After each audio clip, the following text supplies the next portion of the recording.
میرا نام انس ہے، میں داغستان سے ہوں، میں ریسٹورنٹ میں کام کرتا ہوں جہاں شراب اور موسیقی ہوتی ہے، میں باورچی کے طور پر کام کرتا ہوں، کیا میں وہاں کام کر سکتا ہوں؟ دیکھیں، اگر آپ جو چیز پکا رہے ہیں، جو آپ سروس پرووائڈ کر رہے ہیں، آپ کوئی حرام چیز نہیں پکا رہے، خنزیر کا گوشت نہیں پکا رہے، کوئی اس طرح کی چیزیں نہیں پکا رہے، تو آپ کی جو انکم ہے وہ حلال ہوگی۔ حضرت میری گزارش ہے کہ آپ تعلیمی نظام پر بیانات کا ایک سلسلہ جاری کریں، قسط 1 2 3 اسی طرح ایک سیریز بنائیں، اور بیانات میں یہ بھی بتائیں کہ صحابہ کرام اور تابعین اور ان کے بعد کی مسلمانوں کا تعلیمی نظام کس طرح ہوا کرتا تھا۔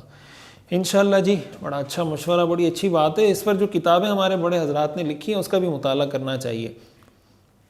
حضرت مفتی شیخ الاسلام مفتی محمد تقی عثمانی صاحب دامت برکاتہم کی کتاب ہے ہمارا تعلیمی نظام، بڑی اچھی کتاب ہے، اس کا بھی مطالعہ کریں۔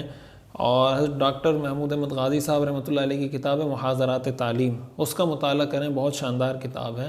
تو انشاءاللہ مجھے بھی موقع ملے گا، بڑا اچھا موضوع ہے، تعلیم تو ہمارا موضوع ہے، میدان ہے، ہم اسی فیلڈ میں ہیں، تو انشاءاللہ ضرور کوشش کریں گے کہ اس پر کوئی سیریز کا آغاز کر سکیں۔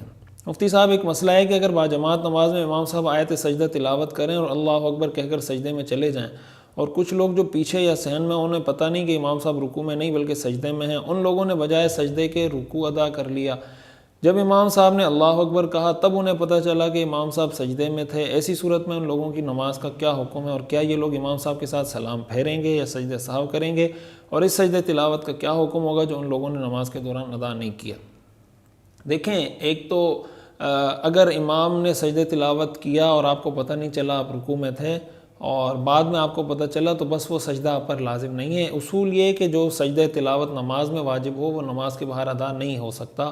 تو نماز میں واجب تھا، آپ نے ادا نہیں کیا، آپ کو نہ سجدہ سہو کرنا ہے، نہ آپ کو بعد میں سجدہ تلاوت ادا کرنا ہے، آپ کی نماز ہو گئی ہے۔ اچھا جناب، اگر کوئی آدمی اللہ تعالیٰ کے بارے میں نعوذ باللہ ایسی بات کہہ دے کہ نعوذ باللہ کہ اللہ پاک کے نظام کائنات سے آگے بھی کوئی نظام ہے، یا کوئی ایسی طاقتیں ہیں نعوذ باللہ جو اللہ پاک کی ذات سے بھی آگے ہو گئی ہیں، یا کوئی ایسی چیز جو نعوذ باللہ اللہ تعالیٰ کے اختیار اور قبضہ قدرت سے باہر ہے، تو شریعت میں ایسی بات کہنے والے شخص کے لیے کیا حکم ہے؟ کیا ایسے شخص سے کسی قسم کا تعلق یا رشتہ داری کا کیا حکم ہے، یا ایسے شخص کے نکاح کے بارے میں کیا حکم ہے شریعت کا؟ اور اگر ایسا شخص اپنی کہی ہوئی بات سے رجوع کرے تو پھر کیا حکم ہے، کیسے رجوع کرے؟ یہ سارے کفریہ کلمات ہیں، بہت خطرناق کلمات ہیں۔ اللہ تعالیٰ کے نظام سے آگے کس کا نظام ہو سکتا ہے؟ اللہ کی قدرت سے کوئی چیز باہر نہیں ہو سکتی۔